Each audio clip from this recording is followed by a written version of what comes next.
Okay, सो देखिए हमने नया टॉपिक स्टार्ट किया हुआ था जो करंट, उसमें हमने लास्ट लेक्चर में क्या डिस्कस किया हुआ था एक बार चेक कर लेते हैं। सो लास्ट लेक्चर में अगर हम बात करें तो हमने सेल्स एंड बैटरीज पे, मतलब उससे पहले भी कुछ डिस्कस किया, बट हम सेल्स एंड बैटरीज से टारगेट करते हैं। पहले सेल्स एंड बैटरीज पे हमने कुछ पॉइंट्स कवर किए और उस पे हमने टाइप कवर किया, प्राइमरी सेल और सेकेंडरी सेल। ठीक है, प्राइमरी सेल के हमने एग्जांपल्स देखे, voltaic cell, Daniell cell, Leclanche, dry cell. So मैंने बात की कि यार वोल्टाइक सेल कैसे काम करता है वो हमने डिस्कस किया, और फिर थोड़ा सा ड्राई सेल के बारे में बात की। चलो एक बार फिर से रिवाइज करते हैं कि वोल्टाइक सेल में क्या हमने डिस्कशन किया। हमने कुछ पॉइंट्स देखे, क्या कि केमिकल रिएक्शंस किस टाइप की हो रही होती हैं वहां पर सेल के पे। तो हमने क्या नोटिस किया कि एक जगह पर टर्म यूज किया जाता है रिडक्शन और एक जगह पर ऑक्सीडेशन। कोई बताएगा दोनों में डिफरेंस क्या है, reduction and oxidation? So reduction means when an element loses electrons. Gains Sorry, gains electrons. electrons. electron. And oxidation means it loses electrons. Okay, very good. So it's all about कि electron कौन ले रहा है और कौन दे रहा है। ठीक है, सो इसका मतलब ये है कि जिस पे ऑक्सीडेशन हो रहा है वो क्या कर रहा है, इलेक्ट्रॉन डोनर का काम कर रहा है। सो हमने बात की कि जिस पे ऑक्सीडेशन होगा, जो डोनर होगा, उसे हम क्या नेम देंगे, एनोड। Anode. ठीक है, सो ये हमने यहाँ पर आगे बात की कि इसको जहाँ पे ऑक्सीडेशन हो रहा है तब वहां पर एनोड नेम दिया, और अपोजिट साइड पे रिडक्शन वाले पे कैथोड नेम दिया, और पूरा प्रोसेस किया कि कैसे होता है। फिर हमने इलेक्ट्रोप्लेटिंग समझाया कि ये जो प्रोसेस है इलेक्ट्रोलिसिस, ये वोल्टाइक सेल की, इसका बहुत ही अच्छा यूज है क्या, इलेक्ट्रोप्लेटिंग करने में, क्योंकि वहां पर कैथोड क्या होता है, डिट्रॉइट होके एक्यूमुलेट होने लग जाता है किसमें, सॉरी एनोड डिट्रॉइट होके किसमें एक्यूमुलेट होने लगता है, कैथोड में, क्या? है ना। तो ये अच्छी बात हो जाती है वहां पर हमारे लिए कि इसको हम यूज कर सकते हैं किसी दूसरे मेटल को डिफरेंट मेटल के ऊपर कोट करने के लिए, due to this accumulation process. फिर थोड़ा सा मैंने बताया था कि ड्राई सेल क्या है, मतलब कैसा दिखता है। ठीक है, आज हमारा टारगेट था, हमें क्या डिस्कस करना है, वो प्राइमरी सेल हो गया था, हमारा सेकेंडरी सेल डिस्कस करना है। उसमें से भी हमें लिथियम आयन के बारे में नहीं डिस्कस करना, हमें लेड एसिड बैटरी के बारे में डिस्कस करना है कि सेकेंडरी सेल कैसे रहता है। ठीक है, सो यहाँ पर हमने वोल्टाइक सेल डिस्कस किया हुआ था। आज के लेक्चर पर डिस्कशन हम कहाँ से स्टार्ट करेंगे, सेकेंडरी सेल, और सेकेंडरी सेल का कौन सा example, lead acid. Lead acid battery. Okay, चले तो देख लेते हैं। सो हेडिंग डाल लेंगे अपन, सेकेंडरी सेल,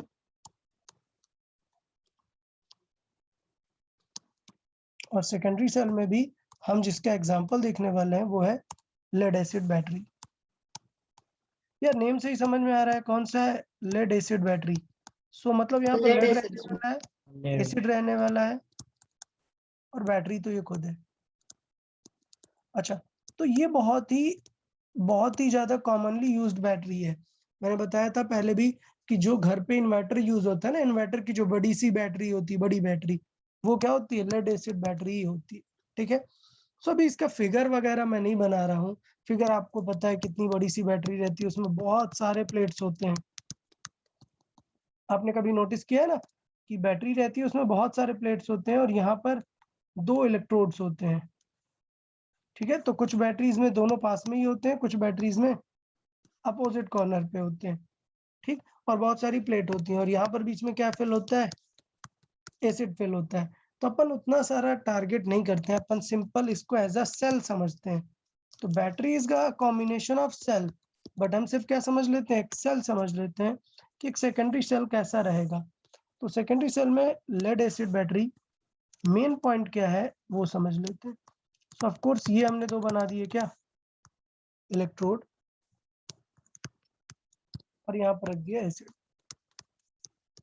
अच्छा, ये जो एसिड यहाँ पर यूज किया जाता है वो यूज किया जाता है H2SO4।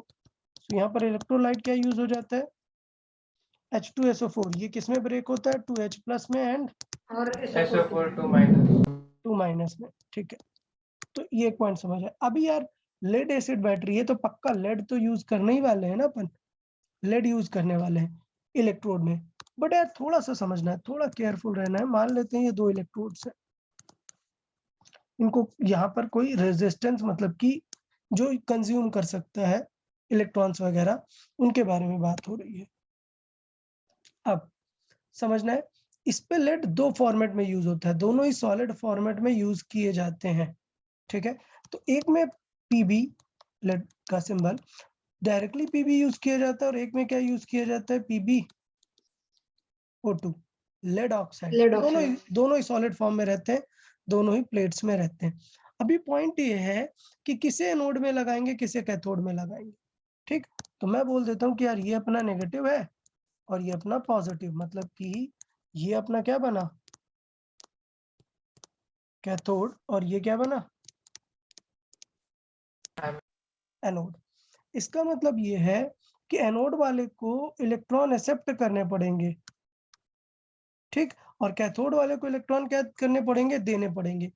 तो अगर मैंने बताया कि जब कोई सिंपल विदाउट आयनिक फॉर्म में होता है तो उसका 0 होता है ना चार्ज, लेकिन जब ये आयनिक फॉर्म में आएगा तो किससे कंबाइन करेगा, SO4 से। सो ये क्या बना लेगा, PbSO4। सो मैं यहाँ पर लिख देता हूँ कि ये क्या बना लेगा, PbSO4। इसका मतलब SO4 की वैलेंसी कितनी होती है, -2, और Pb की कितनी हो जाएगी यहाँ पर, +2। इसका मतलब इसने इलेक्ट्रॉन गेन किया या लूज किया, लूज किया। तो इसका मतलब इसने इलेक्ट्रॉन लूज किया, तो ये कहाँ पर आ जाएगा हमारा, एनोड पे। एनोड पे आ जाएगा, ठीक है। सो मैं यहाँ पर हाईलाइट कर देता हूँ दोनों चीजों को कि ये जो अपना एनोड है, एनोड पे क्या हो जाता है, एनोड जो होता है वो बनता है किसका, लेड का, पीबी का। और ये जो कैथोड बनता है ये किसका बनता है, PbSO4। यस, लेड ऑक्साइड का, PbO2 का, O2 का, ठीक है। अच्छा, ये जो H2SO4 होता है, इसमें कई बार कभी कभी बुक्स में क्वेश्चन पूछ लेता है कि क्या पूरा एग्जैक्ट पूरा कंसंट्रेटेड डाल देते हैं क्या, डाइल्यूटेड नहीं, डाइल्यूट। तो ये कितना डाइल्यूट रहता है, 30% कंसंट्रेटेड। सर। हाँ, फिर वो हम जो बैटरी में यानी घर की बैटरी में जो डिस्टिल्ड वाटर डालते हैं वो H2SO4 यानी डिस्टिल्ड H2SO4 नहीं, डाइल्यूट। वो डाइल्यूटेड ही रहता है ऑलरेडी। जो H2SO4 हम डालते हैं वो बहुत ही डाइल्यूटेड रहता है, सो वो नियरली 25 to 40% रेंज का होता है। तो अगर आप एग्जैक्ट बैटरी वाले के यहाँ पे जाओगे कि यार बैटरी में डालने वाला एसिड दे दो, तो वो एग्जैक्ट 30% वाला देगा। अगर आप नॉर्मल बोल दोगे यार एसिड दे दो, तो वो देता ही है 25 to 40% की रेंज वाला, ठीक है। तो बहुत ज्यादा उससे कुछ डिफरेंस नहीं आता है, एफिशिएंसी में फर्क आता है सर, ठीक है। और अच्छा, मतलब ज्यादा कंसंट्रेटेड तो ज्यादा इफिशिएंट। नहीं, यही तो प्रॉब्लम है, आगे देखेंगे हम कि अगर कंसंट्रेटेड ज्यादा है तो कुछ चीजें ज्यादा अच्छी होंगी, बट कुछ फिर ये खराब करने लगेगा। में मिडल में रहना। हाँ, मतलब इसलिए एक एफिशिएंट सॉल्व किया जाता है, क्वेश्चन सॉल्व किया जाता है कि when it is most efficient, ठीक है। सो वो डिजाइन कर दिया कंपनी ने कि यार इस पैरामीटर के लिए सबसे ज्यादा एफिशिएंट है। उससे ज्यादा करोगे तो आपको लगेगा कि एक बेनिफिट है, बट आपको बाकी लॉसेस नहीं पता है, सो बाकी लॉसेस भी होगा। अभी मैं दिखाऊंगा कि क्या डिफरेंस आ जाता है ज्यादा कंसंट्रेटेड कर देने से। पहले देख लेते हैं एनोड पे क्या हो रहा है। तो एनोड पे क्या कर रहा है, ये लेड है, लेड, और ये क्या करता है, ये दो इलेक्ट्रॉन रिलीज करके क्या बना लेता है, Pb2 पॉजिटिव। PbSO, हाँ, Pb2 पॉजिटिव, और फिर SO4 से मिल जाता है। बेसिकली यहाँ पर रिएक्शन क्या होती है, दो इलेक्ट्रॉन बना के Pb2 पॉजिटिव बन जाता है, बेसिकली ये लिख सकता हूँ Pb2 प्लस, और दो इलेक्ट्रॉन निकल आते हैं, और ये Pb2s अवेलेबल SO4 के साथ मिलके क्या बना लेता है, PbSO4, PbSO4, ठीक। अच्छा, इधर पे क्या होता है, इधर पे भी सेम सिनेरियो आता है। अगर हम बात करें PbO2 की, तो यार ये बनाता तो ये भी PbSO4 है, बट प्रॉब्लम क्या होती है, ये अपोजिट तरीके से करता है। ये किस तरीके से करता है, समझे, हाँ। वो सिचुएशन क्या है, पहले मुझे देखना पड़ेगा कि अभी इसके पास वैलेंसी कितनी है। तो मुझे पता है कि O कितना होता है, -2 होता है ना। सो इसका मतलब O पे अभी टोटल ओवरऑल कितना है, -4 है। सो PB पे इसका मतलब ओवरऑल कितना है, +4 है।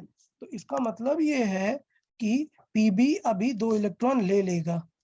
सो ये 2 इलेक्ट्रॉन जो यहाँ से मिले हैं, ये क्या कर लेगा, ले लेगा इलेक्ट्रॉन। सो यही तो हमने सीखा है ना, क्या कि कैथोड क्यों है, क्योंकि ये क्या करेगा, इलेक्ट्रॉन यहाँ से लेगा। समझा ना। सो ऑफ कोर्स इलेक्ट्रॉन यहाँ पर जाने वाले हैं। अब ये इलेक्ट्रॉन लेके क्या कन्वर्ट होगा, ये कन्वर्ट होगा PbSO4 में, और PbSO4 में SO4 -2 होता है, तो Pb कितना है इसका मतलब +2 +2। तो ये सही है, काम बन गया। +4 से कहां पर चला गया, +2, रिड्यूस हो रहा है ना उसका। हाँ ठीक है, तो इसलिए इसे रिडक्शन बोलते हैं। और यहाँ पर बढ़ रहा है तो इसको क्या बोलते हैं, ऑक्सीडेशन, क्योंकि पहले यहाँ पर तो चार्ज 0 है ना। ठीक है, अच्छा ये हुआ। अब रिएक्शन थोड़ी सी गड़बड़ दिख रही है, क्या कि यार यहाँ पे O2 वगैरह था और यहाँ पर SO4 आ गया। तो मुझे पता है कि यार SO4 कहाँ से आया होगा, तो SO4 दोनों तरफ देखेंगे। इधर पर H2SO4 किस में कन्वर्ट हुआ होगा,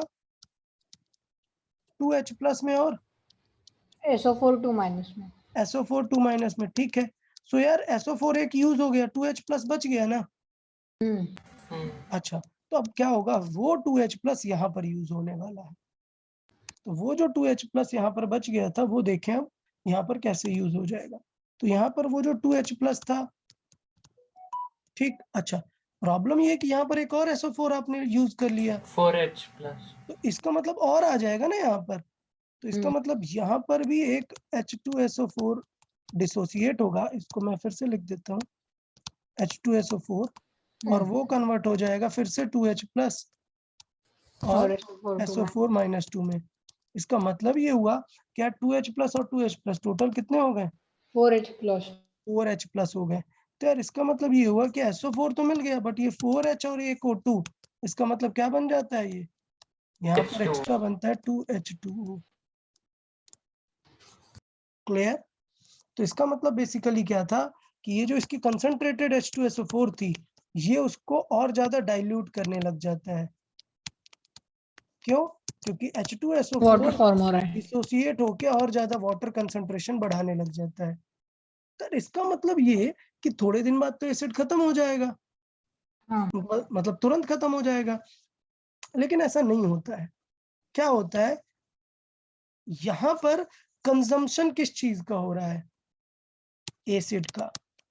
पॉइंट करना, नोटिस करना, एसिड का कंजम्पशन हो रहा है। और जो लेड हो रहा है, लेड भी कंज्यूम हो रहा है दोनों तरफ से, मतलब Pb भी कंज्यूम हो रहा है और एसिड भी। PbO2 भी, दोनों, ये दोनों ही कंज्यूम हो रहे हैं। जबकि प्राइमरी सेल में क्या था, एक कंज्यूम होके दूसरे पे एक्यूमुलेट हो रहा था। याद आया, यस। उसमें क्या करना पड़ता था, वो फिर सिंगल साइड रिएक्शन थी। क्या ये डेट्रॉइट होके इस पे एक्यूमुलेट हो रहा था, हाँ, एक्स्ट्रा CO आ रहा था इधर। हाँ, एक्स्ट्रा आ रहा था। अभी क्या था, अभी वो बंद हो गया। यहाँ पर क्या हो रहा है कि दोनों डेट्रॉइट होके लिक्विड में आ गए हैं यहाँ। तो इसका मतलब कुछ जुगाड़ करके वापस से इनको इनके पास भेजा जा सकता है। तो ऐसा हर एलिमेंट के साथ हो जाएगा क्या, कॉपर के साथ ऐसा कर लोगे क्या, जिंक के नहीं। साथ ऐसा कर लोगे, नहीं। एक लेड ऐसा स्पेशल एलिमेंट है जो ये काम कर सकता है।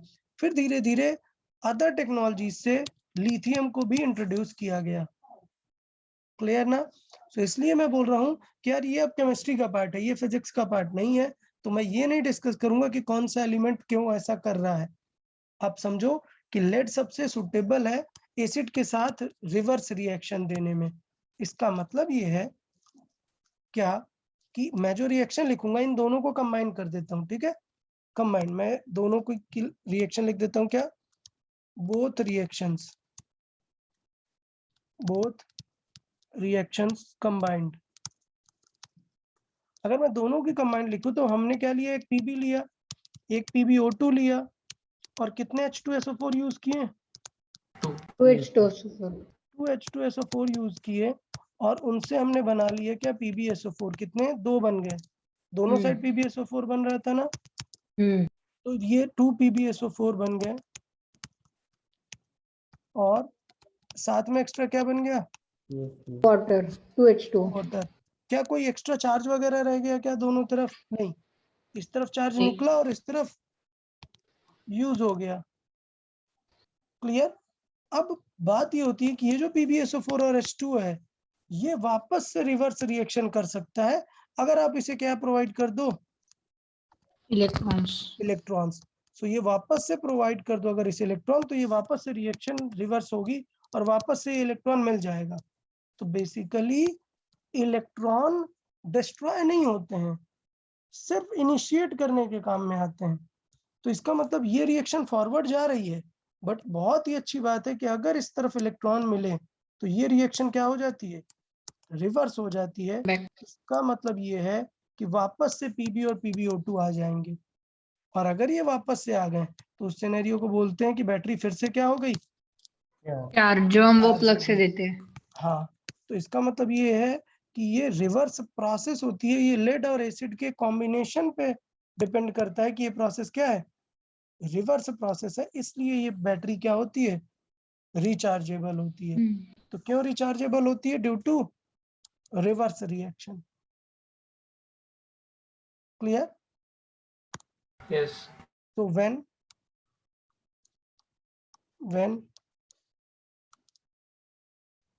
the battery is provided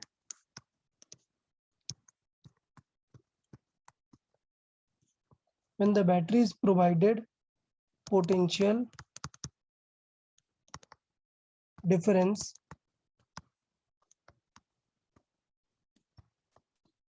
क्या होता है, इलेक्ट्रॉन्स वापस से अपोजिट डायरेक्शन में मूव करने लग जाते हैं। तो इसका मतलब क्या हुआ कि वापस से पहले इलेक्ट्रॉन इसके पास गए थे, अब वापस से इससे इलेक्ट्रॉन क्या कर दिए, ले लिए हमने, और किसको दे दिए, इसको दे दिए। ठीक है। तो इस तरीके से हम वापस से इलेक्ट्रॉन को चेंज करके क्या कर सकते हैं, उसे चार्ज कर सकते हैं। So when the battery is provided potential difference and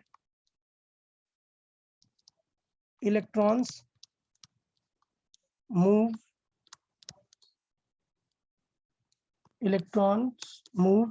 from external source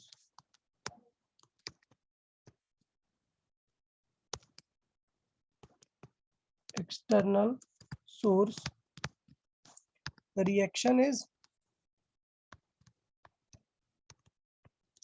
reaction takes place in opposite direction,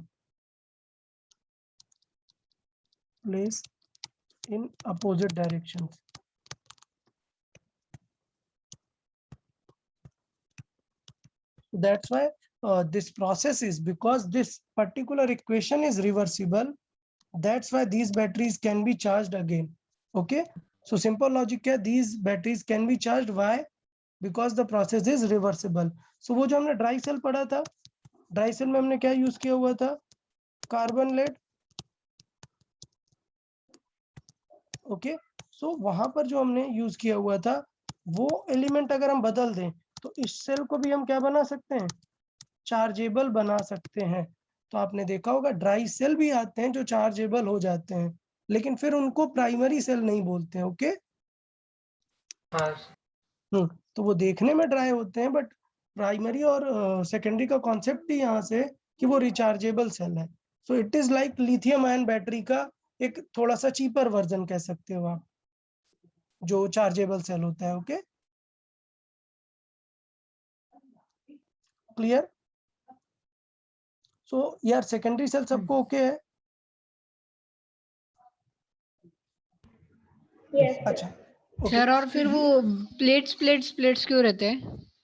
अरे मल्टीपल सेल्स मतलब बैटरी मतलब कॉम्बिनेशन ऑफ सेल ना।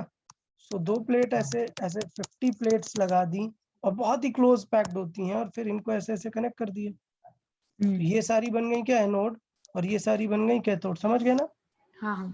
मतलब मल्टीपल बैटरी बनाने के लिए combination.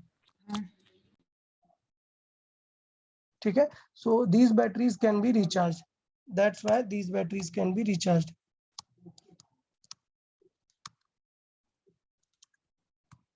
So that's why these batteries can be recharged.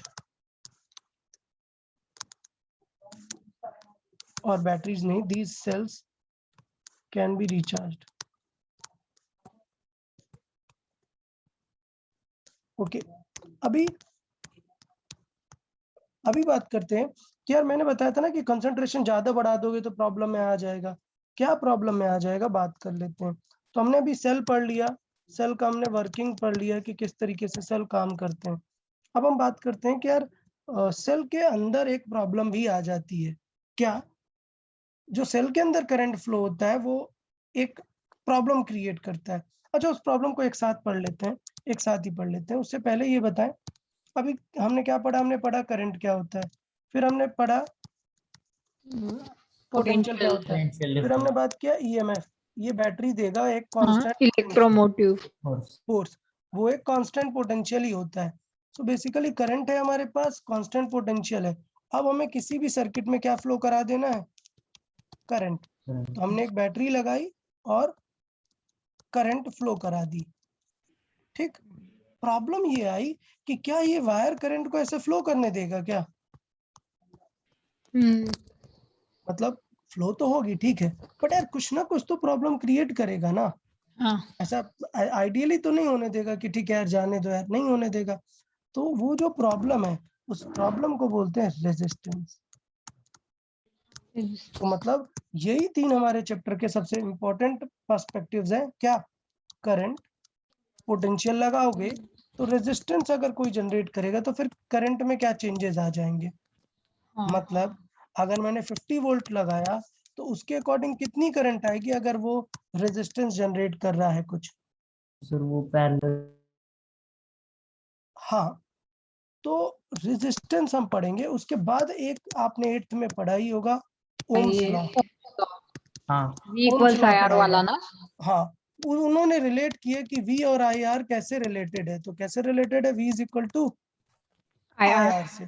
तो वो बाद में अपन जाएंगे, ओम्स लॉ पे तो डिस्कस करेंगे ही, बट पहले हमें इंडिविजुअल पढ़ना है ना। तो इंडिविजुअल किसे हम पढ़ेंगे अब, R को, रेजिस्टेंस को। रेजिस्टेंस को। तो यार बैटरी भी तो इनडायरेक्टली करंट ही फ्लो करा रही है ना। मतलब बैटरी का अपना खुद का रेजिस्टेंस होगा ना, क्योंकि बैटरी इंटरनली क्या करा रही है, इलेक्ट्रॉन को फ्लो करा रही है ना। तो नेक्स्ट जो हमारी हेडिंग है उसे हम लिख लेते हैं। नेक्स्ट हमारी मेजर हेडिंग है क्या, रेजिस्टेंस। क्या है, रेजिस्टेंस। इसे किससे रिप्रेजेंट करते हैं, कैपिटल आर और स्मॉल आर से। ठीक, समझे। रेजिस्टेंस की डेफिनेशन बताए, क्या लगता है, मतलब नेम से ही क्लियर है।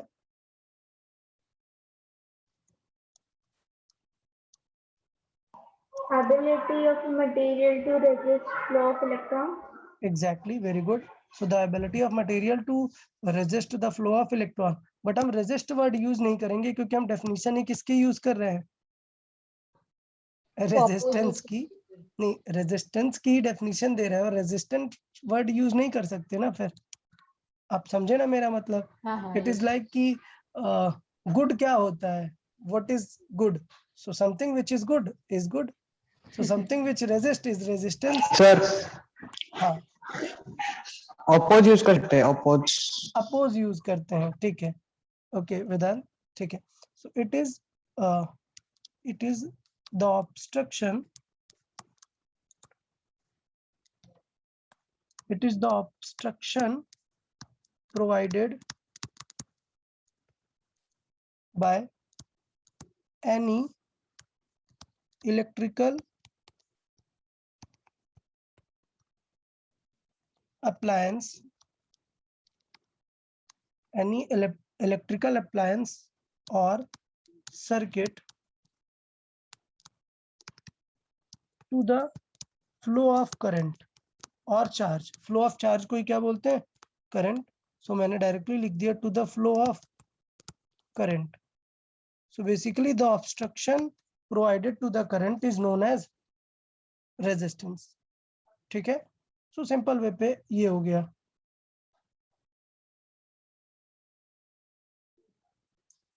ओके, फिर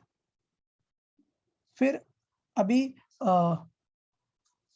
बात करें अगर हम कि obstruction provided by any electrical appliance और circuit to the flow of current is known as resistance. So resistance की बात करें कि कैसे कैसे अलग अलग टाइप से रेजिस्टेंस होगा, तो यार अगर हम बात करें कि जैसे इलेक्ट्रिकल अप्लायंस है, सर्किट है, वैसे बैटरी भी तो एक इलेक्ट्रिकल अप्लायंस ही है ना, तो बैटरी का भी अपना रेजिस्टेंस होता है। यही मैं यहाँ पर पीछे बताना चाह रहा था। तो मैं यहाँ पर बताता हूँ कि बैटरी का रेजिस्टेंस वगैरह कैसा होता है। उससे पहले देख लेते हैं रेजिस्टेंस का यूनिट क्या होता है। Its unit is ohm. ओम।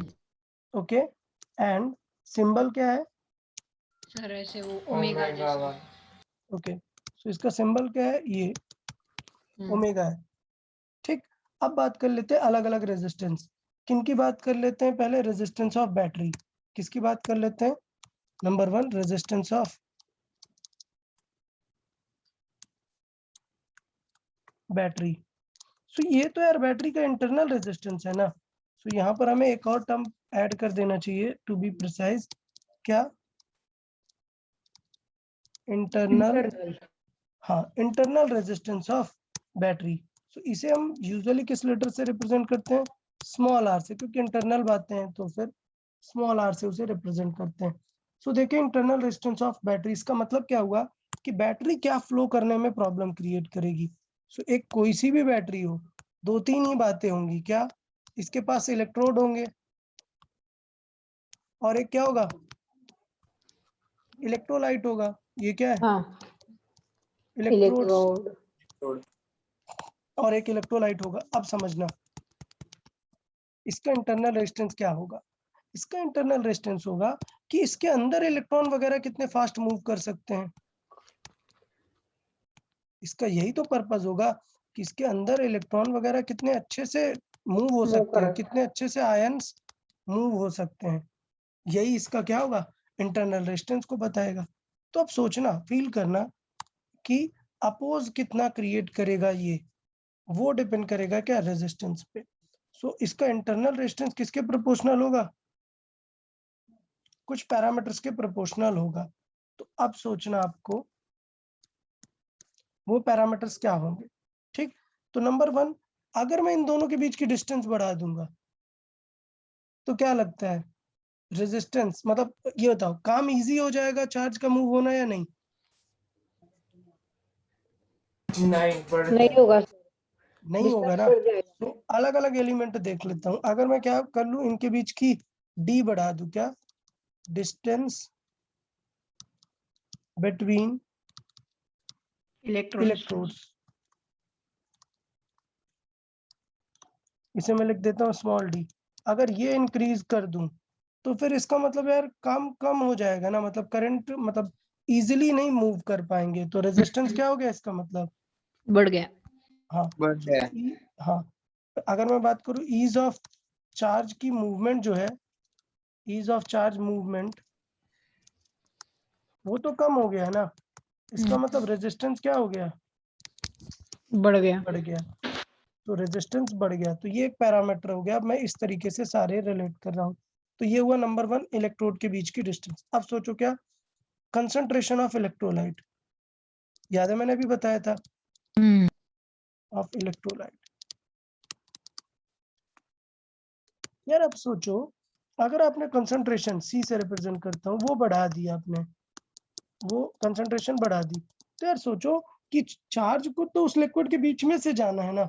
अब सोचो बीच में अगर कंसंट्रेटेड लिक्विड है तो चार्ज इजीली मूव कर पाएगा या डाइल्यूटेड है? डाइल्यूटेड में ज्यादा मूव करेगा। इसका मतलब कंसंट्रेटेड में मूव नहीं कर पाएगा, तो कंसंट्रेटेड में रेजिस्टेंस क्या हो जाएगा? बढ़ जाएगा। इसीलिए एकदम हाईली कंसंट्रेटेड नहीं ले लेते हैं। क्यों? क्योंकि फिर बैटरी का इंटरनल रेजिस्टेंस क्या हो जाएगा? बढ़ जाएगा। और और अगर अगर इंटरनल कम रेजिस्टेंस ले लिया तो बढ़ेगा, वो डाइल्यूट होता जाएगा। वो डाइल्यूट होता जाएगा। तो फिर वो उतना भी नहीं डाइल्यूट कर देना कि H2SO4 ही नहीं बचा। ठीक है, दोनों को बैलेंस करके करेंगे। अच्छा, इसके बाद सोचो, अगर इलेक्ट्रोड्स बड़े बड़े कर दिए, क्या एरिया ऑफ इलेक्ट्रोड्स बढ़ा दिया, तो इलेक्ट्रॉन ज्यादा कैप्चर करेगा। समझो, टॉप व्यू देखो। सोचो आपने ये इलेक्ट्रोड बनाया, और ये, तो जो इलेक्ट्रॉन की मूवमेंट हो रही होगी, मतलब किससे, लिक्विड से पास हो रहे होंगे इधर से इलेक्ट्रॉन्स, उनके जो इसको कैप्चर करने के, एक्यूमुलेट होने के चांसेस है वो तो देर होंगे ना, मतलब इसे बहुत एफर्ट लगाना पड़ेगा ना, इधर इतनी दूर से आ रहा है इलेक्ट्रॉन। सोचो अगर मैं इसका एरिया बढ़ा दूं एक्यूमुलेशन का, हाँ तो फिर इजीली तो इसका कैप्चर करेगा। मतलब अगर एरिया बढ़ जाएगा तो ये फिर डायरेक्ट जा सकता है ना। इसलिए कभी देखना इलेक्ट्रोड में ऐसे रॉड नहीं यूज करते हैं बैटरीज वगैरह के लिए, क्या यूज करते हैं, प्लेट। क्लियर।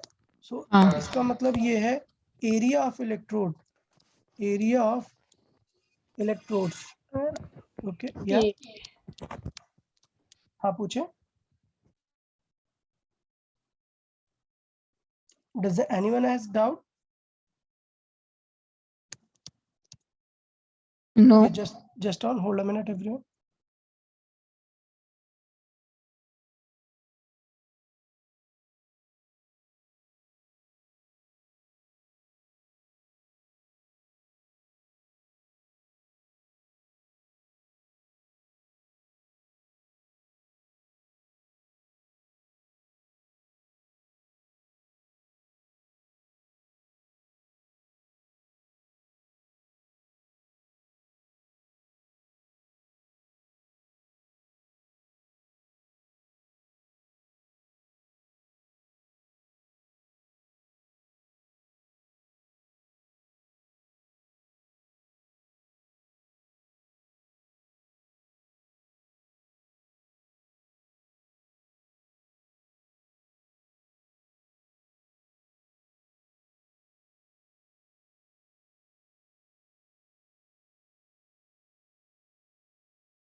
ओके हाँ देखें, सो एरिया ऑफ इलेक्ट्रोड्स अगर हमने इंक्रीज कर दिया, so area of electrode increase करने से रेजिस्टेंस क्या हो जाएगा, कम, Decrease. डिक्रीज हो जाएगा। सो इसलिए क्या होता है, that's why plates are used, that's why plates are used as electrodes। ठीक है, तो कंसंट्रेशन हो गया। अच्छा सोचो अगर टेम्परेचर वगैरह की बात करें, मतलब किस टेम्परेचर में उसे यूज कर रहे हैं, टेम्परेचर अगर इंक्रीज किया देन इंटरनल तो फिर टेम्परेचर, हाँ ज्यादा फ्लो होगा फर्स्ट।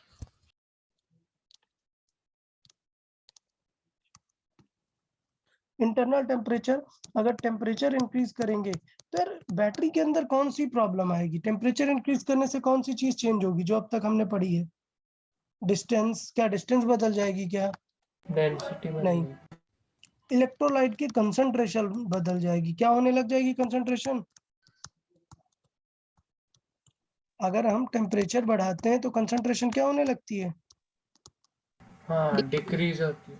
डिक्रीज होती है ना। ऑयल वगैरह में फास्ट मूव देखा करेगा। होगा ना, ऑयल देखा होगा आप, किसी पैन में ऑयल डालो एकदम एक भी स्प्रेड नहीं होता, थोड़ा पैन हीट करो ऑयल पूरा स्प्रेड हो जाता है, मतलब क्या होता है, हीट करने से कंसंट्रेशन कम होने लगता है, कम होने लगेगा तो रेजिस्टेंस क्या होने लगेगा, बढ़ेगा, सॉरी भाई कम क्या होगा बोल रहे हैं, रेजिस्टेंस। कम होगा। सो इसका मतलब ये होगा, इसका मतलब ये हुआ कि अब हम कंक्लूड कर सकते हैं क्या, क्या टेम्परेचर बढ़ाने से बैटरी का जो इंटरनल रेजिस्टेंस है वो क्या होने लगता है, कम होने लगता है। और ये एक इम्पॉर्टेंट पॉइंट है, क्यों, क्योंकि मैं अभी आगे जब यहाँ पर मैंने बैटरी का बता रहा हूँ रेजिस्टेंस, आगे हम क्या देखेंगे, इलेक्ट्रिकल अप्लायंस का रेजिस्टेंस देखेंगे बेसिकली, तो वहां पर देखेंगे कि टेम्परेचर का क्या इफेक्ट होता है, तो टेम्परेचर का इफेक्ट इंपॉर्टेंट होता है, इसलिए मैं यहाँ पर लिख दूंगा क्या, with increase in temperature internal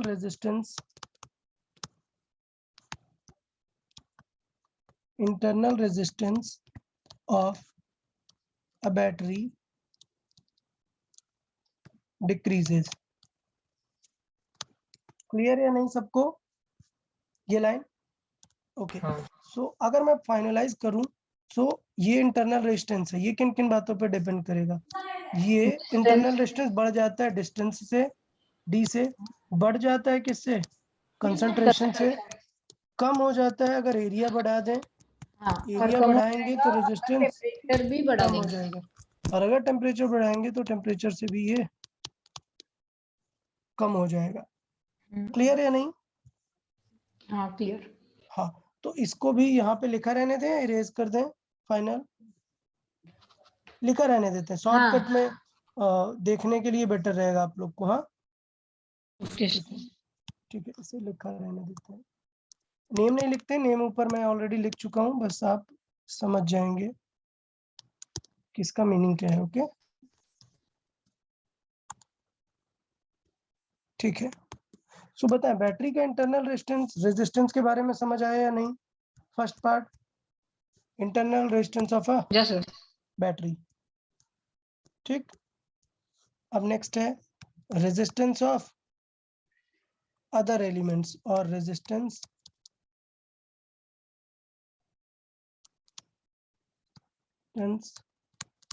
of conductors.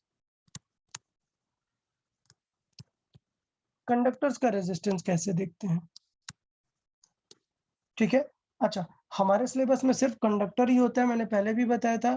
क्या सेमीकंडक्टर और इंसुलेटर का, तो इंसुलेटर का तो बहुत हाई होगा ना रेजिस्टेंस, तो वो मैं भी बताऊंगा, लेकिन हेडिंग, मेजर हेडिंग सिर्फ दो ही पड़ेंगी, क्या? एक बैटरी और एक कंडक्टर्स।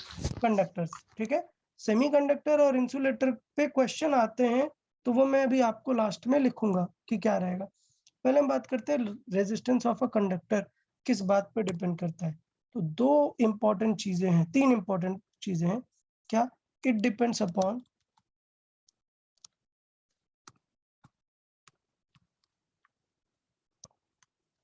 और तीनों ही इंपॉर्टेंट चीजें हैं। Number one, it's material type. किस पे डिपेंड करेगा? सबसे पहला कॉमन एकदम,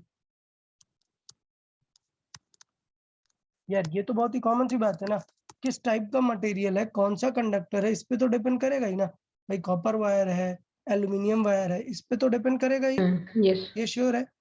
उसके बाद नंबर टू, क्या?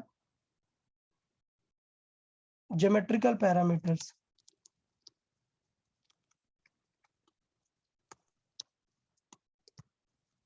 ये क्या होते हैं? ज्योमेट्रिकल पैरामीटर्स क्या होते हैं?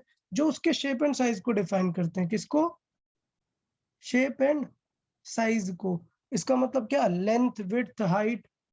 या फिर मैं बात करूं कि सपोज इस पेन से मुझे करंट पास करनी है, तो इसकी लेंथ पे और ये जो क्रॉस सेक्शन एरिया होगा इस पे डिपेंड करता है। तो ज्योमेट्रिकल पैरामीटर में दो मेजर पैरामीटर क्या होंगे? Length, area. Okay, third, temperature. और ये इंपॉर्टेंट होता है, टेम्परेचर तो बहुत क्वेश्चंस पूछे जाते हैं। ओके नेक्स्ट, फोर्थ, फोर्थ एक और पैरामीटर है, ऐसा बुक्स में तीन ही होते हैं, बुक्स में तीन ही होते हैं। मैं फोर्थ भी एक ऐड करता हूं। क्या? किस बात को? कि अगर मैंने आपको ऐसे बॉक्स दे दिया, क्या इस बॉक्स का रेजिस्टेंस फिक्स है? तो यार अगर मैंने मटेरियल फिक्स कर दिया, लेंथ एरिया फिक्स कर दिया, टेम्परेचर फिक्स कर दिया, तो रेजिस्टेंस क्या आना चाहिए? फिक्स आना चाहिए। फिर से कितना है? 50। 50। लेकिन अगर आप ऐसे वायर कनेक्ट करोगे तो करंट इधर से पास होगी। सोचो, ये तो पूरा कंडक्टर है ना, कहीं से भी करंट पास हो सकती है। तो सोचो आपने वायर अगर ऐसे कनेक्ट किया, वैसे कुछ कॉमन सेंस बनता नहीं है कि ऐसे क्यों कनेक्ट करेंगे, बट यार कर सकते हैं ना, कोई मतलब हमारा मन है यार, किसी ने कहा थोड़े ना है कि इस पेन को आप इस कॉर्नर से इस कॉर्नर ही करना है। हम इधर और इधर से थोड़ा थिक है अगर, तो टॉप और बॉटम से भी तो कर सकते हैं ना। तब करंट कहाँ से फ्लो होगी? बीच में से ऐसे बीच में वर्टिकल। से। तो इसका मतलब ये हुआ कि पहले जब रेजिस्टेंस फील हो रहा था तब इतनी पूरी लेंथ यूज हो रही थी, अब जब रेजिस्टेंस की बात आई तब कितनी लेंथ यूज हो रही है? सिर्फ कम। ये विड्थ वाली बात। इसका मतलब ये है कि जो लेंथ और एरिया ये इनडायरेक्टली बदल जाता है। तो इसका मतलब ये है कि एक ऑब्जेक्ट पर सिर्फ ज्योमेट्री पे डिपेंड नहीं करता है, करंट के फ्लो के नेचर पे भी डिपेंड करता है। क्लियर रहेगा? हाँ सर। हाँ, तो फिर फोर्थ पॉइंट क्या एक्स्ट्रा ऐड कर देना चाहिए, बुक्स में होता नहीं है बट मैं यहाँ पे ऐड करता हूँ। क्या क्या बताया अभी, क्या कर सकते? नेचर ऑफ, हाँ, nature of flow of current. ये अब मैं सारे एक एक करके एक्सप्लेन करता हूँ। अच्छा, तो देखें, फर्स्ट टू को रिलेट करने वाली चीजें हैं कुछ। क्या? पहले मैं नेचर से शुरू करता हूँ, मैं फोर्थ पार्ट से ही शुरू करता हूँ, नेचर से, क्योंकि ये इजी है, डायरेक्ट है। नहीं, फोर्थ पार्ट नहीं, पहले फर्स्ट 3 एक्सप्लेन कर लेते हैं, क्योंकि फोर्थ में फॉर्मूला ही यूज होके काम बन जाएगा। देखें, तो हमें पता है कि अगर हम बात करें कि ये एक वायर है, ये एक वायर है, और इसमें से हमें क्या पास करानी है? करंट पास करानी है। तो ये हमने कनेक्ट कर दी अपनी क्या? बैटरी से। बैटरी। ठीक, बैटरी का सिंबल। यार हमें सिंबल्स भी लिख लेने चाहिए, आप लोग को भी बेसिक पता है ना बैटरी का सिंबल, एक प्लेट बड़ी हाँ। और एक, हाँ ठीक है। तो ये यहाँ से करंट फ्लो हो रही है। अच्छा, ये कुछ क्या प्रोवाइड करेगा? Resistance to the current provide करेगा। सोचो अगर मैं इसके जगह इसका शेप एंड साइज बदल दूं,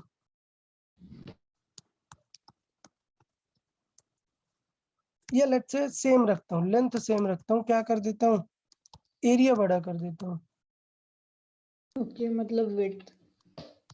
हाँ, इसका ऐसे एरिया और थिक कर दिया, लेंथ जबकि क्या रखी? सेम। तो यार ये बताओ, करंट अब ज्यादा फ्लो कर सकती है या कम? करंट को इजीली फ्लो होगा या नहीं? यार पहले इजीली फ्लो इलेक्ट्रॉन्स होगा। इतने से स्पेस से ही जा पा रहे थे, हाँ, अभी अब बड़े देखो चाहिए। इलेक्ट्रॉन्स बड़े स्पेस से जा सकते हैं ना। तो इसका मतलब ये हुआ कि करंट फ्लो में इजी होगा, रेजिस्टेंस क्या होगा? कम होगा। इसका मतलब अगर हमने एरिया बढ़ाया तो रेजिस्टेंस क्या हो जाता है?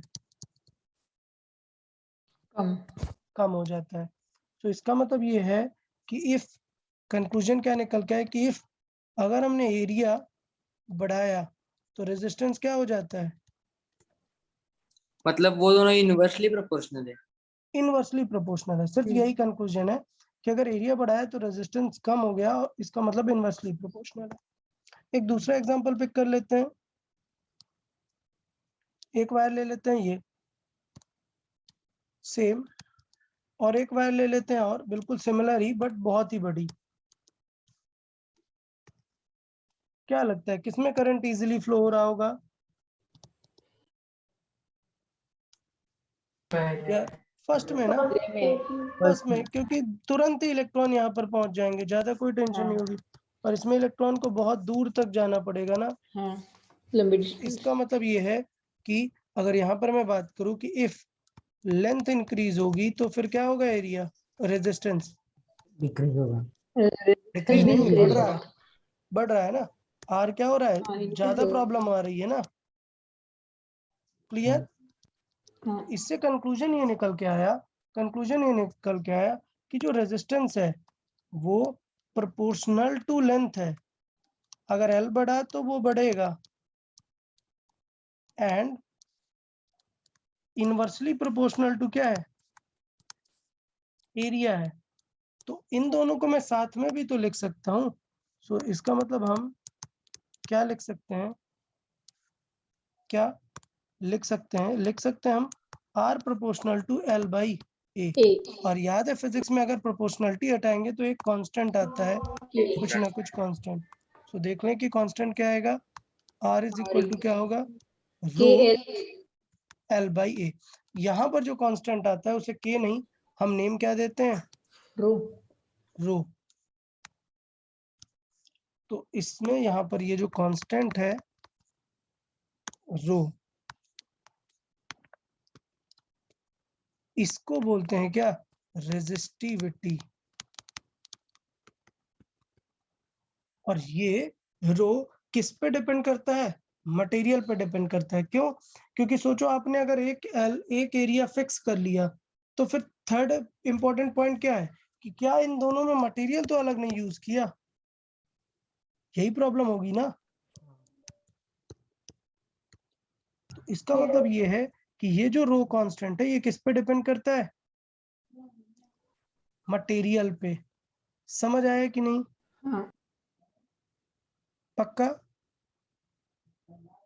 यस। ओके, तो यार चलो देख लेते हैं कि ये रो क्या है। रो कौन सी चीज है? रो है तो मटेरियल की प्रॉपर्टी। सो मैं यहाँ पर लिखूंगा क्या, एक टर्म रेजिस्टिविटी। क्या लिखूंगा? रेजिस्टिविटी, जो कि किससे रिप्रेजेंट होती है? रो। अच्छा, कोई एक क्वांटिटी बताओ जो रो से रिप्रेजेंट की जाती थी इससे पहले? Density density very good, very good. So density, but हम यहाँ पे क्या यूज करेंगे? रेसिस्टिविटी। रेजिस्टिविटी। सो मैंने पहले भी बताया था कि यार हमारे पास क्या है, फिजिक्स में क्वांटिटीज बहुत है, नियरली 500 है। बट ये जो ABCD लेटर और ग्रीक लेटर्स, ये लेटर्स मतलब नियरली 80 के अराउंड ही है। तो इसका मतलब पक्का कई लेटर्स का नंबर कई बार आने वाला है। रिपीटेशन होने वाला है। हाँ, रिपीटेशन होने वाला है। ओके, ठीक है। सो रेजिस्टिविटी किन बातों पे डिपेंड करेगा, वही मेन इंपॉर्टेंट फैक्टर है।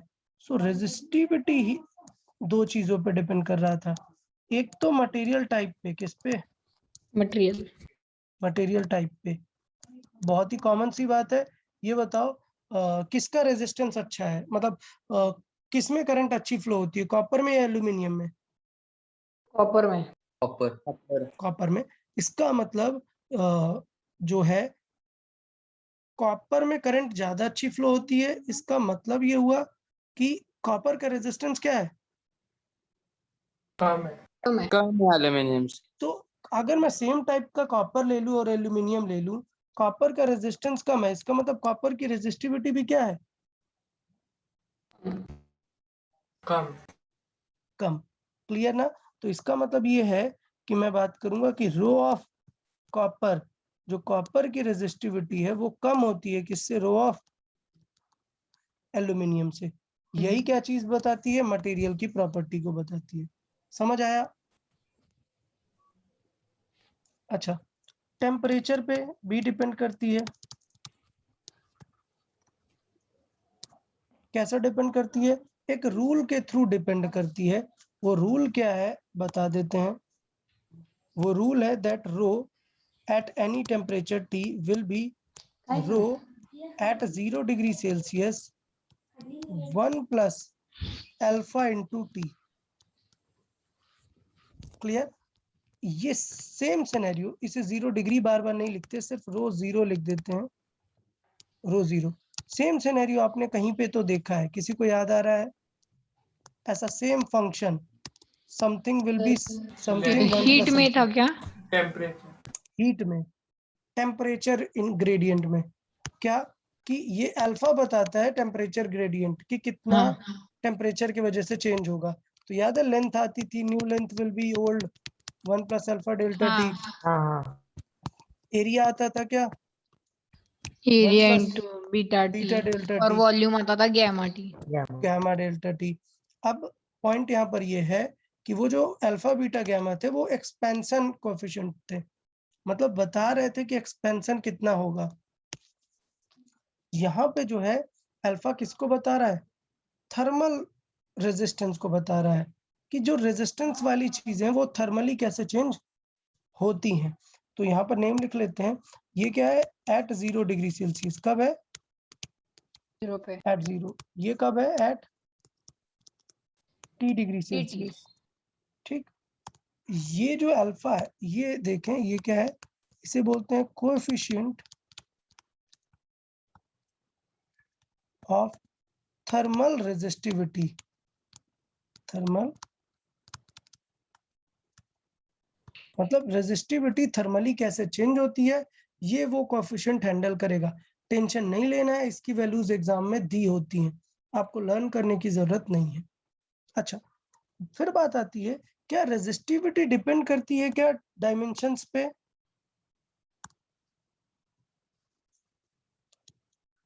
Shape and size, shape and size मतलब लाइक लेंथ एंड एरिया। कैसे डिपेंड करती है रेजिस्टिविटी लेंथ एंड एरिया में? R इज इक्वल टू क्या लिख सकते हैं, rho L by A. So rho is equal to कितना आ जाएगा, R A by L.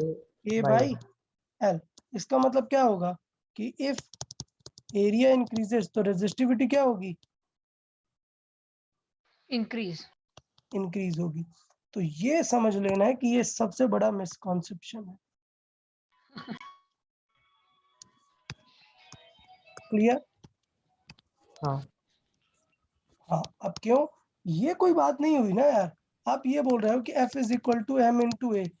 Force किस पे डिपेंड करता है, मास पे डिपेंड करता है। अगर आपने कुछ एक्सेलरेशन लगा दिया, ठीक, सपोज एक्सेलरेशन कर दिया 3, अब बोल दोगे क्या सर मास डिपेंड करेगा फोर्स में, ये बात हुई क्या कोई? नहीं. नहीं, मास एक कांस्टेंट टर्म है, एक्सेलरेशन बदलेगा फोर्स की वजह से। तो अगर आपने एक्सेलरेशन चेंज किया 2 से 3 तो फोर्स बदल गया, मास नहीं बदल गया। क्लियर ना? नहीं है.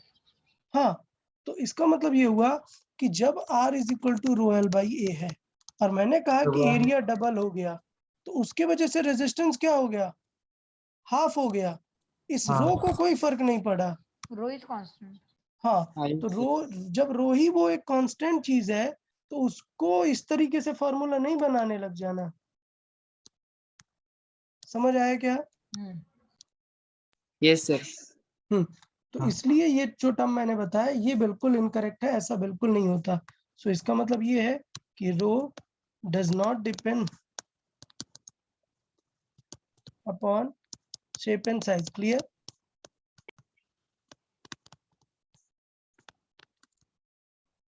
ये ओके है सबको? तो रेजिस्टिविटी की हमने बात की कि मटेरियल पे कैसे डिपेंड कर रहा है, टेम्परेचर पर कैसे डिपेंड कर रहा है, और उसके वजह से शेप एंड साइज पे कैसे डिपेंड करेगा। ठीक है? अच्छा, अगर रेजिस्टिविटी चेंज हो रही है तो अगर मैंने एक मटेरियल की फिजिकल पैरामीटर फिक्स कर दी, लेंथ और एरिया क्या कर दिया, फिक्स, और फिर मैंने टेम्परेचर बढ़ाया, तो अगर यार फिर मैंने टेम्परेचर बढ़ाया तो रो चेंज हो जाएगा ना। बट जिस तरीके से रो चेंज होगा वैसे ही तो क्या चेंज होगा, रेजिस्टेंस भी वैसे ही चेंज होगा। क्लियर? तो इसका मतलब ये है कि मैंने रेजिस्टिविटी के लिए लिखा है बट मैं यहाँ पर लिख सकता हूँ क्या, resistance with respect to temperature. So effect of temperature on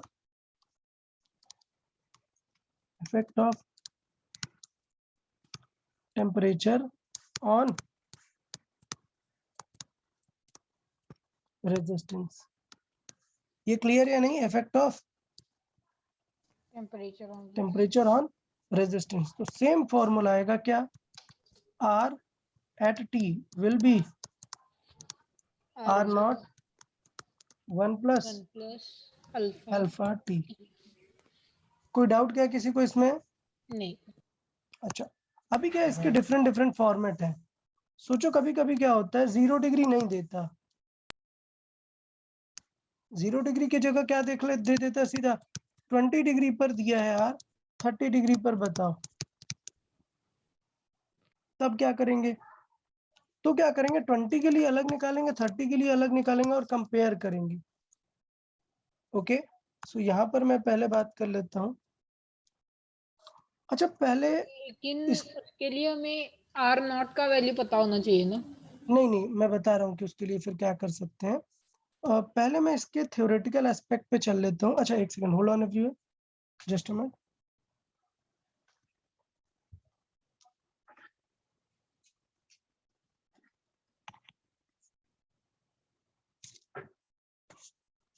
हाँ, क्या, तो पहले इसके एक थ्योरेटिकल पैरामीटर पे भी चल सकते हैं। थ्योरेटिकल पैरामीटर क्या हो जाएगा इसका, अल्फा के बारे में हमें डिटेलिंग देखनी पड़ेगी कि यार किस किस टाइप के लिए अल्फा क्या होता है, फिर बाद में हम न्यूमेरिकल सॉल्विंग में भी चल सकते हैं। क्लियर?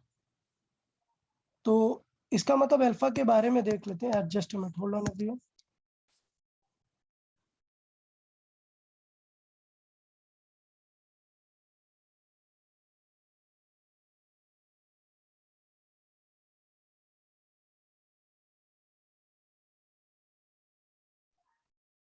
ओके, सो पहले हम देख लेते हैं कि यार रेजिस्टेंस किस टाइप के लिए कैसे चेंज होने वाला है। ये सब कुछ कौन डिसाइड करेगा?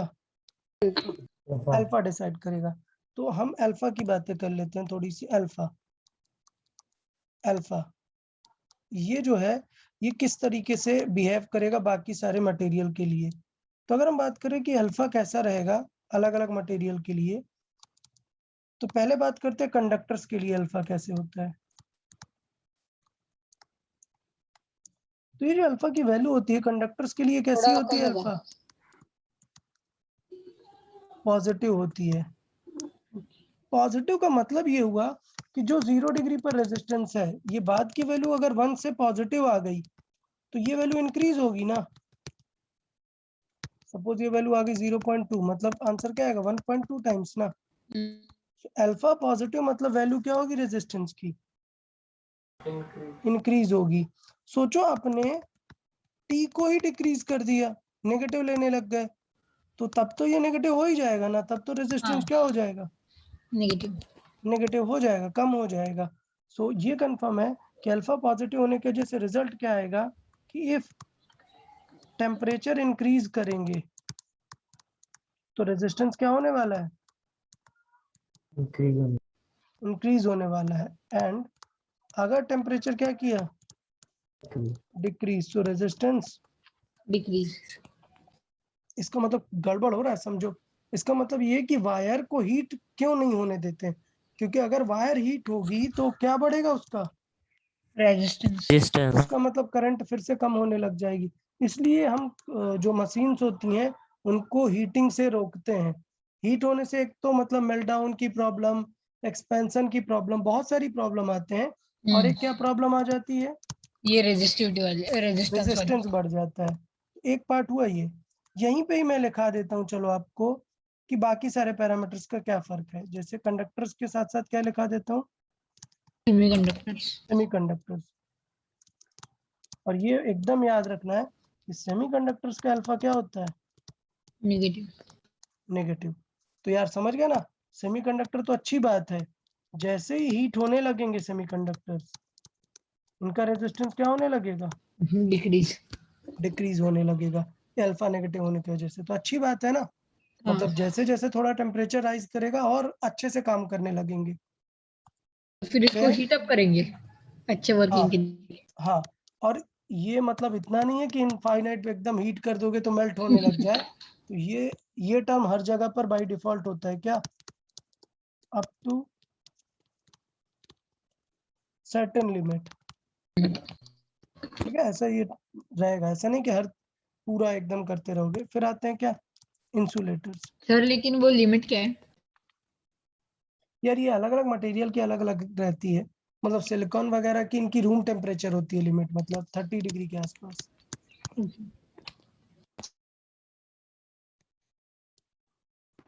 ठीक है, इंसुलेटर्स की बात करें तो इंसुलेटर्स का जो अल्फा होता है वो होता तो नेगेटिव है, लेकिन कुछ काम का नहीं होता। क्यों? क्योंकि जो अल्फा की वैल्यू होती है वो नियरली 0 होती है। सिर्फ नाम के लिए नेगेटिव है। हाँ, तो सिर्फ ये नाम के लिए नेगेटिव है, बाकी कुछ काम नहीं है। आप थोड़ा सा सब्ट्रैक्ट करके कुछ फर्क नहीं मिलेगा। 10⁻⁻7 में है, तो इट इज लाइक कि 1 से आप -0.000001 क्या करोगे यार इसे सब्ट्रैक्ट करके? समझ आया ना? तो आइडियली तो रेजिस्टेंस क्या होना चाहिए? इफ टेम्परेचर इंक्रीज किया तो रेजिस्टेंस क्या होना चाहिए? बढ़ेगा ये इसका। ए नेगेटिव है ना, तो ओके हाँ, कम होगा। लेकिन थोड़ा बट ही है ना नेगेटिव। हाँ, बट ये क्या होता है? अल्फा बहुत ही कम होने के वजह से, बट ड्यू टू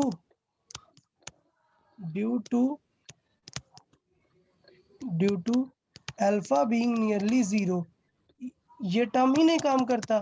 टेम्परेचर वाला टर्म ये क्या है? बिल्कुल 0 के आसपास ही आएगा ना। तो क्या फर्क पड़ेगा क्या इन्हें? नहीं। सो इसका मतलब due to alpha 0 with temperature change resistance क्या रहेगा? Approximately constant. Yes. So with the temperature change or even with temperature change क्या रहेगा रेजिस्टेंस? कांस्टेंट। तो यार ये तो अच्छी बात है, बट यार हमारे किसी काम की नहीं है ना, इंसुलेटर की स्टडी ही बेकार है क्योंकि कुछ काम की नहीं है। अब क्या है, कई का जगह पे हमें हीटिंग एलिमेंट की जरूरत होती है। जैसे आप बात कर लेते हैं थोड़ी सी क्या, हीटर, रूम हीटर, या फिर बात कर लेते हैं क्या, आयरन, वो जो आयरन करने वाला होता है ना क्लॉथ्स में, उनको तो बहुत ज्यादा हीट चाहिए होती है। अब प्रॉब्लम देखना कि अगर बहुत हीट होगी तो रेजिस्टेंस क्या होगा, बढ़ जाएगा। अच्छा, वो जो आयरन है वो किसी सोर्स से कनेक्टेड होगा, तो वोल्टेज तो कांस्टेंट रहेगा। V = IR तो पता ही है हमें। अगर रेजिस्टेंस बढ़ गया तो करंट क्या होती जाएगी, डिक्रीज होती जाएगी ना यार। वो तो गड़बड़ हो जाएगा ना एलिमेंट में, उतना पावर उसे मिल ही नहीं पाएगा अगर करंट कम होने लग गई। इसका मतलब उसकी हीटिंग के वजह से ही ये प्रॉब्लम आ गई। तो इसका मतलब ये है कि क्या मुझे आयरन के अंदर हीटिंग एलिमेंट में कंडक्टर या मेटल यूज करनी चाहिए क्या कोई? नहीं। ठीक है, सो इंसुलेटर तो बेकार है, इंसुलेटर तो बेकार है। क्यों? क्योंकि रेजिस्टेंस कांस्टेंट होता है, बट रेजिस्टेंस इतना हाई होता है कि कोई यूज ही नहीं है। आर कांस्टेंट तो है बट बहुत ज्यादा है। हाँ, but it is of no use due to very high R. तो फिर सेमीकंडक्टर यूज करेंगे। ओके, तो सेमीकंडक्टर यूज नहीं करेंगे, उसमें भी तो चेंज हो रहा है ना। कम होगी तो करंट बढ़ जाएगी ना, एक्सेसिव पावर आने लग जाएगी ना। हमें कुछ ऐसा चाहिए जिसका रेजिस्टेंस क्या रह पाए, कांस्टेंट रह पाए, लेकिन होना क्या चाहिए, वो कंडक्टर होना चाहिए। तो हम वहां पर सिंथेटिकली बनाते हैं alloys. So alloys are conductor, उसी के लिए बनाया alloys, yes, alloys are conductor, but conductor नहीं, मतलब एग्जैक्टली कंडक्टर नहीं बोलूंगा, कॉम्बिनेशन ऑफ मेटल्स है ये एलॉयज। इस टाइप का कॉम्बिनेशन है कि जिसके वजह से क्या होती है, उस पे नियरली क्या रहता है, कांस्टेंट रहता है। So alloys are type of conductors in which alpha क्या रहता है, नियरली जीरो रहता है। so, इसलिए रेजिस्टेंस क्या रहता है, नियरली कांस्टेंट रहता है। टेम्परेचर के वजह से चेंज नहीं होता है। और ऐसे कई सारे एलॉयज आप जानते हो क्या, मैग्नीन, नाइक्रोम, जो आयरन प्रेस वगैरह में यूज होता है, वो क्या यूज होता है, नाइक्रोम। ठीक है, तो ये रेजिस्टेंस का पार्ट था। यहाँ पर हमने रेजिस्टेंस के बारे में बात की कि रेजिस्टेंस का ये जो टेम्परेचर वाला पार्ट है, अल्फा वगैरह कैसे यूज होगा। ठीक, ये थ्योरेटिकल पार्ट था। ये जितना मैंने डिस्कस किया, इस पे कैसे क्वेश्चन बनेंगे, थ्योरेटिकल। ठीक, अभी आ जाते हैं न्यूमेरिकल पार्ट में।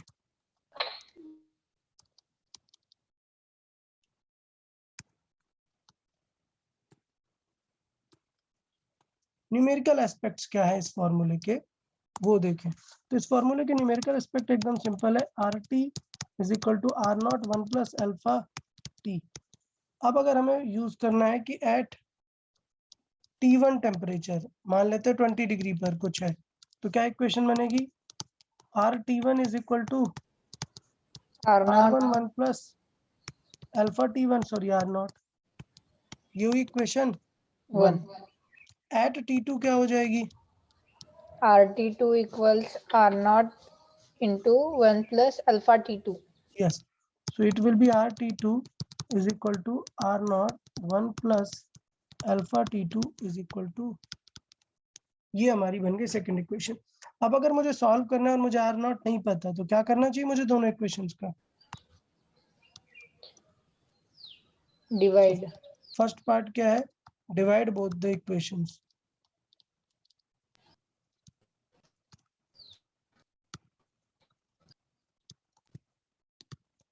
तो डिवाइड बोथ इक्वेशंस क्या आ गया? आर नॉट चला गया। हाँ, RT upon RT2 will be R naught चला गया 1 plus alpha T1 upon 1 plus alpha T2। समझ आया कि नहीं? हाँ। ये हो गया न्यूमेरिकल सॉल्विंग के लिए। अब इसका एक स्पेशल पॉइंट है क्या कि एग्जाम में इतना सॉल्व नहीं करते रहना। क्यों? क्योंकि जो अल्फा होता है ना वो 10 टू द पावर -4 इस रेंज में होता है। ये रेंज आपको सॉल्व करने में टफ जाएगी। क्यों? क्योंकि 0.003 ऐसे लिखोगे तो समझ रहे हो ना, कॉम्प्लिकेटेड जाने वाला है। तो हम क्या लगाते हैं कि अप्रोक्सीमेशन लगाते हैं। क्या?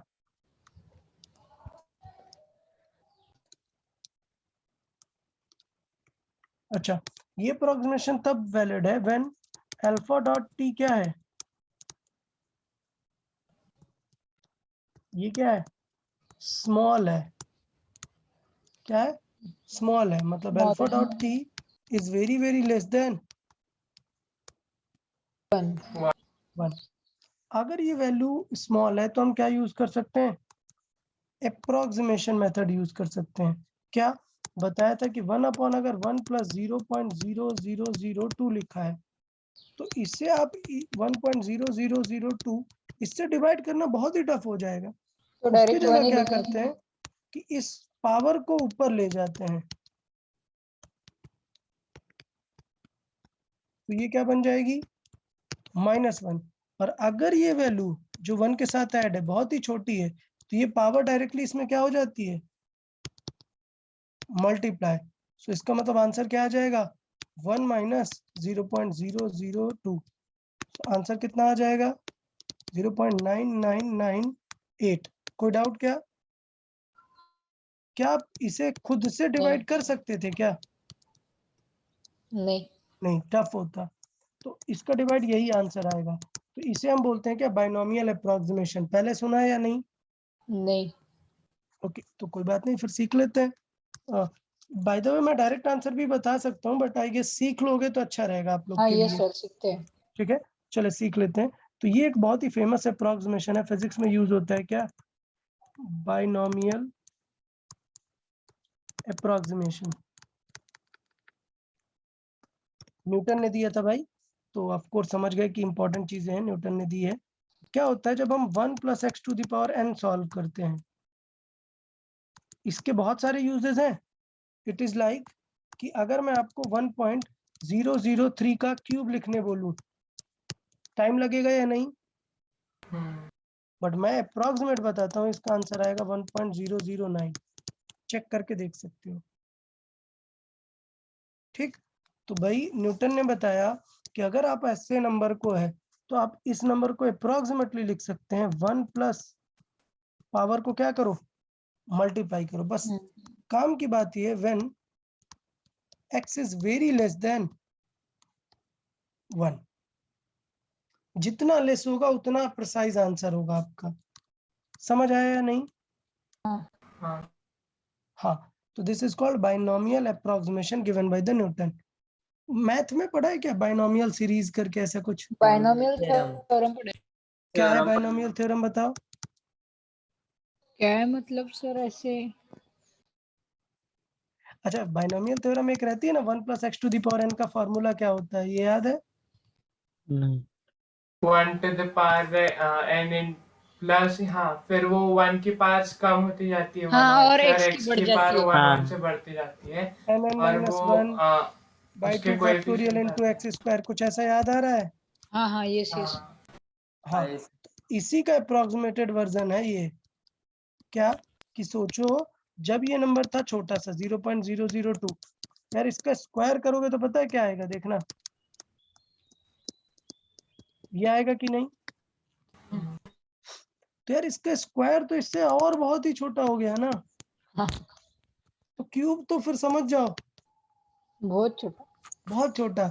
तो इसका मतलब 6 न्यूटन ने times बोला कि कुछ टेंशन मत लो, इसे क्या कर दो, आगे वाले सारे टर्म को इग्नोर कर दो, सिर्फ इतना छोड़ दो। टर्म ही याद कर लो। ओके यार, समझ आया कि नहीं बायनॉमियल अप्रोक्सीमेशन? हाँ ये हाँ, अब इसी का यूज करना देखना है। इसका यूज क्या है? इसका यूज ये है कि अगर आपको 1/1 प्लस एक्स डिनोमिनेटर में है, तो इसका मतलब इसे हम लिख सकते हैं 1 plus X to the power minus N. तो टेंशन नहीं है, अगर नेगेटिव पावर है तो भी वैसे ही रख दो। आंसर क्या आएगा? 1 minus nx। 1 minus N X. ये इस है। तो अगर मैं बोलूं कि इसमें अल्फा टी बहुत ही स्मॉल है, तो इसका मतलब क्या हुआ? इसका मतलब ये हुआ कि पहले इसे तो थोड़ा सा साइड रख देते हैं, ये तो अपना डेटा टाइप है। ऊपर वाली इक्वेशन को थोड़ा सा हम सॉर्ट कर देते हैं। क्या? RT1 is equal to RT2, ये 1 प्लस अल्फा T1 था, अब ये 1 प्लस अल्फा T2 था। इसे ऊपर ले जा सकते हैं ना, तो डिवाइड नहीं कर सकते आप, बट मल्टीप्लाई तो कर सकते हो ना। हाँ तो इसका मतलब ये हुआ कि 1 प्लस अल्फा T1, और जो दूसरा टर्म है उसे मैं क्या लिख सकता हूँ? 1 minus alpha t2। 1 minus alpha T2। क्यों? क्योंकि ये ऊपर जाएगा तो पावर -1 आएगी ना। और ये इधर तरीके से। मल्टीप्लाई कर देंगे। हाँ, और इसे हम यूजिंग बायनोमियल क्या लिख सकते हैं? Negative. 1 1 minus alpha T1, 1 minus alpha T2। अब यार मल्टीप्लाई तो कर ही लोगे, तो ये हो जाएगा 1 plus alpha alpha square. T1, पहले 1 का मल्टीप्लाई किया, फिर minus alpha T2, then minus alpha square into T1 T2। Clear? हाँ बट यार फिर से वही वाली बात हो गई ना, अगर अल्फा टी छोटा था तो अल्फा स्क्वायर क्या होगा? वेरी वेरी स्मॉल हो जाएगा ना। हाँ सो मतलब इसे अप्रोक्सीमेटली क्या कर सकते हैं? 0 की तरह इग्नोर कर सकते हैं। हाँ। तो इसका मतलब अगर मैं माइनस कॉमन ले लूं, तो ये आ जाएगा 1 minus alpha T2 minus T1 आ जाएगा ना। इसका मतलब अगर टेम्परेचर बढ़ा है तो T2 क्या आएगा? पॉजिटिव आएगा ना। हाँ तो रेजिस्टेंस कम आना चाहिए ना। देखो 1 माइनस अल्फा आ रहा है, तो इसका मतलब ये हुआ कि RT2 को हम लिख सकते हैं क्या? RT1 1 plus alpha delta T. मतलब T1 से T2 क्या कर रहे हैं? बढ़ा रहे हैं या कम कर रहे हैं? तो मैं यहाँ पर सीधे लिख देता हूँ क्या? T1 minus T2। तो यहाँ पर क्या यूज आएगा? प्लस। सो 1 प्लस अल्फा डेल्टा टी। इससे क्या होगा? डेल्टा टी बस बदल जाएगा क्या? T1 minus T2। So where delta T क्या है? वेयर डेल्टा टी मतलब ये है क्या? T1 minus T2। और कभी अगर भूल जाए कि यार सर कुछ गड़बड़ हो रहा है, तो माइंड ऐसे याद रखो कि अगर T इंक्रीज हुआ तो रेजिस्टेंस क्या होना चाहिए? डिक्रीज। डिक्रीज। क्लियर? सर हम्म। सर वहाँ तो RT2 डिनोमिनेटर में था ना। RT2 डिनोमिनेटर में था। ओके, सॉरी माय मिस्टेक यार, उल्टा हो गया, गड़बड़ हुआ। अगर हम टेम्परेचर बढ़ाएंगे तो रेजिस्टेंस तो बढ़ता है ना। हाँ वो इंटरनल तो यहाँ पे यार गड़बड़ हुआ, यहाँ पे क्या हुआ? R T1 is equal to आया, ये RT2 इधर आ जाएगा। RHS पे। हाँ, इसका मतलब ये हुआ कि यार फिर से वही बात हो जाएगी कि इस स्टोरी को ही थोड़ा सा रीसॉल्व कर देते हैं। हम क्या कर देते हैं? RT2/T1 सॉल्व करते हैं। तो यहाँ पर क्या आएगा? T2, और यहाँ पर क्या आएगा? T1 T1। तो यहाँ पे आएगा T2 और यहाँ पे आएगा T1 T1। तो इसका मतलब प्लस पे कौन आएगा? T2, और यहाँ पर माइनस T1। पे। क्लियर? तो इसका मतलब यहाँ पर क्या आएगा? Plus T2 minus T1 T1। तो इसका मतलब ये हुआ कि अगर डेल्टा टी पॉजिटिव आया तो रेजिस्टेंस क्या होना चाहिए, बढ़ना चाहिए। मतलब delta T T1 minus T2 नहीं, कैसे डिफाइन है, T2 माइनस T, ठीक है। सो अगर हमने टेम्परेचर बढ़ाया तो रेजिस्टेंस क्या होगा, बढ़ेगा। तो अच्छा गौर करो, ये तो वही फॉर्मूला लिखा है ना, RT is equal to R0 1 plus alpha T. कोई डाउट क्या इसमें? नहीं। नहीं ना, ये तो बिल्कुल वैसे ही लिखा है, बस फर्क ये है कि यहाँ पे 0 था और यहाँ पे 20 डिग्री सेल्सियस है तो वो 20 है। यहाँ पे इस बार क्या है, 30 है और ये क्या है, मान लेते हैं 60 है। तो सेम फॉर्मूला तो यूज हो रहा है, यहाँ पे क्या यूज करेंगे, बस टी के जगह पर डेल्टा टी डेल्टा टी। मान लेते हैं 30 से 50 गए तो क्या यूज करेंगे यहाँ पर 20 डिग्री। 20। बट एक प्रॉब्लम है, क्या ये फॉर्मूला ऑलवेज यूज करेंगे? नहीं, नहीं, सिर्फ जब अल्फा इंटू टी क्या है, वेरी कम स्मॉल। है, मतलब अल्फा किसकी रेंज में है, 10⁻⁻⁴ की रेंज में, तभी यूज करना है। अगर अल्फा दे दिया 10⁻⁻2 3 की रेंज में तो मत यूज करें। ओके, हाँ। क्लियर रहेगा क्या? टेम्परेचर के बारे में सबको आइडिया समझ आया? Yes Yes, sir. Okay okay यार, इसके शेप एंड साइज के बारे में भी हमें काफी कुछ डिस्कस करना है, वो तो अपन नेक्स्ट लेक्चर में कर लेंगे। इस लेक्चर में कुछ और पैरामीटर्स हैं, कुछ नेम्स हैं जो कई बार पूछे जाते हैं, मैं उनको डिस्कस कर लेता हूँ, ठीक है। तो कुछ टर्म है उनको पहले समझ लेते हैं। टर्म है क्या, जैसे बात करें रेजिस्टेंस, फिर है क्या कंडक्टेंस, फिर है रेजिस्टिविटी और फिर है कंडक्टिविटी। ओके, ये 4 टर्म है जो कि का थोड़ा सा पूछ लिए जाते हैं, इनका मीनिंग समझे, बेसिक फीलिंग समझे। तो बेसिक फीलिंग इनकी काफी सिंपल है। क्या रेजिस्टेंस जान गए आप किससे रिप्रेजेंट करते हैं, रेजिस्टेंस R से। तो सिमिलरली कंडक्टेंस को रिप्रेजेंट करते हैं किससे, G से।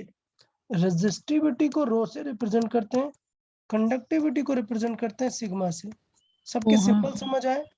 हाँ, सिंबल लर्न करने की कोई खास जरूरत नहीं है, सिर्फ थोड़ा सा डिटेल समझे कि क्या क्या चीजें पूछी जाती हैं। तो ये जो नेम दिख रहा है ना रेजिस्टेंस जैसा, वैसा ही कंडक्टेंस लग रहा है ना, जो नेम का टोन है वो तो वही है ना, रेजिस्टेंस कंडक्टेंस, रेजिस्टिविटी कंडक्टिविटी। ये रेजिस्ट को बता रहा है, ये कंडक्ट को बता रहा है। इसका मतलब दोनों में सिर्फ क्या रिलेशन है, उल्टा रिलेशन, उल्टा इनवर्स का रिलेशन है।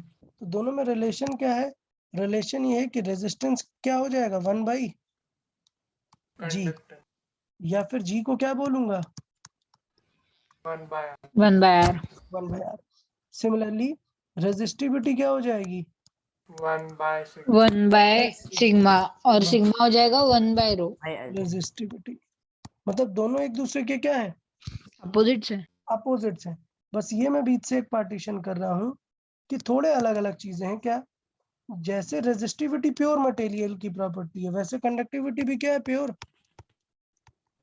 मटेरियल की property. Resistance shape and size पे डिपेंड करता है, तो वैसे ही कंडक्टेंस भी किस पे डिपेंड करेगा, शेप एंड साइज पे डिपेंड करेगा। अब इनके यूनिट्स पे क्वेश्चन पूछे जाते हैं।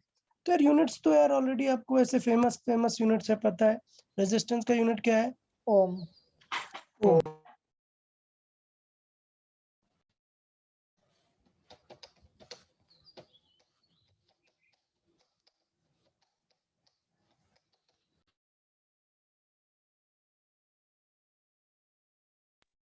ओके, देखें अगर हम किसकी बात कर रहे हैं, कंडक्टेंस कंडक्टेंस की, सो रेजिस्टेंस का यूनिट क्या है, ओम ओम। तो कंडक्टेंस का यूनिट क्या होता है, इसका उल्टा होता है, MHO MHO। तो MHO क्या है, मतलब ओम का उल्टा लिखा हुआ है यार, स्पेलिंग देखें ओके, MHO। तो ये ओम का उल्टा लिखा हुआ है, मतलब क्या बोल सकता हूँ इसे मैं, हाँ ओम ओम पावर इनवर्स। हाँ, कोई मैं- डाउट क्या? नहीं नहीं नहीं।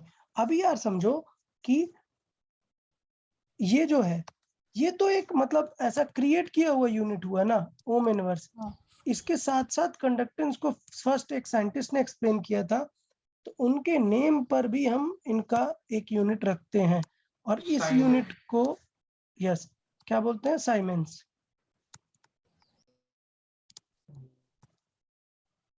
साइमेंस कैपिटल एस से रिप्रेजेंट करते हैं। तो क्या होता है, बहुत सारे यूनिट्स साइमेंस के टर्म्स में आपको पूछ लिए जाते हैं। तो इसका मतलब ये हुआ कि मैं बोल सकता हूं कि रेजिस्टेंस का यूनिट क्या हो जाएगा, इसका मतलब साइमन साइमंस इनवर्स। इनवर्स।